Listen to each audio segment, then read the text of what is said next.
പല്ല് വെളുക്കാനുള്ള കുറച്ച് ടിപ്സ് എന്ന് പറഞ്ഞിട്ട് നമ്മൾ നേരത്തെ ഒരു വീഡിയോ ചെയ്തിട്ടുണ്ടായി. എൻ്റെ താഴെ ഒരുപാട് കമൻറ്റ്സ് വരുന്നുണ്ടായി. ഉമ്മിക്കരിയാണ് ഏറ്റവും നല്ലത്, ഉമ്മിക്കരി യൂസ് ചെയ്യുന്ന ആൾക്കാരുടെ പല്ലാണ് ഏറ്റവും ഹെൽത്തി ആയിട്ട് നിൽക്കുക, ഉമ്മിക്കരിയാണ് ഏറ്റവും ബെസ്റ്റ് എന്നൊക്കെ പറഞ്ഞിട്ട് കമൻറ്റ് വരുന്നുണ്ടായി.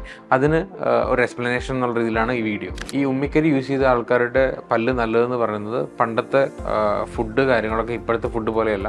ഇപ്പോൾ കൂടുതൽ ആൾക്കാർ കഴിക്കുന്ന പ്രോസസ്ഡ് ആയിട്ടുള്ള ഫുഡ്, അതായത് കാർബോഹൈഡ്രേറ്റ് കൂടുതലുള്ള ഫുഡ്, അതായത് ഷുഗർ കണ്ടൻറ്റ് കൂടുതലുള്ള ഫുഡ്, ഇങ്ങനെയുള്ള ഫുഡുകൾ കൂടുതലും പല്ലിൻ്റെ ഇടയിൽ നിന്ന് കയറിയിരുന്നിട്ട് അതിൻ്റെ ഇടയിൽ നിന്ന് കേട് വരുത്താനുള്ള ചാൻസ് എപ്പോഴും ഹൈ ആണ്. അതുപോലെ തന്നെ പഴയ ആൾക്കാരുടെ ജീവിത രീതി പോലെയല്ല നമ്മുടെ ഇപ്പോഴത്തെ ആൾക്കാരുടെ ജീവിത രീതി. അതുകൊണ്ട് ഇങ്ങനെയുള്ള ലൈഫ് സ്റ്റൈൽ ചേഞ്ചസ് നമ്മൾ വരുത്തേണ്ടതായിട്ടുണ്ട്. അത് തന്നെയല്ല, ഈ ഉമ്മിക്കരി പോലുള്ള കാര്യങ്ങൾ ഭയങ്കര അബ്രസീവ്സ് ആണ്. അത് നമ്മൾ പല്ലിൻ്റെ മുകളിലിട്ടാണല്ലോ നമ്മൾ ഉരയ്ക്കുന്നത്. അങ്ങനെ ഉരയ്ക്കുന്ന സമയത്ത് ഇനാമൽ ഭയങ്കരമായിട്ട് നഷ്ടപ്പെടാനും, നമ്മൾ ഉരയ്ക്കുമ്പോൾ ഫ്രണ്ടിൽ മേളിലുള്ള ഭാഗങ്ങൾ ക്ലിയർ ആവുമെങ്കിലും പക്ഷേ നമ്മൾ പല്ലിൻ്റെ ഇടയിൽ കയറിക്കുന്ന ഫുഡ് വേസ്റ്റും കാര്യങ്ങളൊന്നും ക്ലിയർ ആവില്ല. അങ്ങനെ കേട് വരാനും ഒരുപാട് ബുദ്ധിമുട്ടുകളിലേക്ക് നമ്മൾ പോകാനും ഉള്ള ചാൻസസ് ഉണ്ട്. പിന്നെ ടൂത്ത് പേസ്റ്റും ബ്രഷൊക്കെ വന്നതിന് പിന്നെയാണ് നമ്മുടെ പല്ലുകൾ അധികമായിട്ട് കേടാവാൻ തുടങ്ങിയെന്ന് പലരും പറയാറുണ്ട്.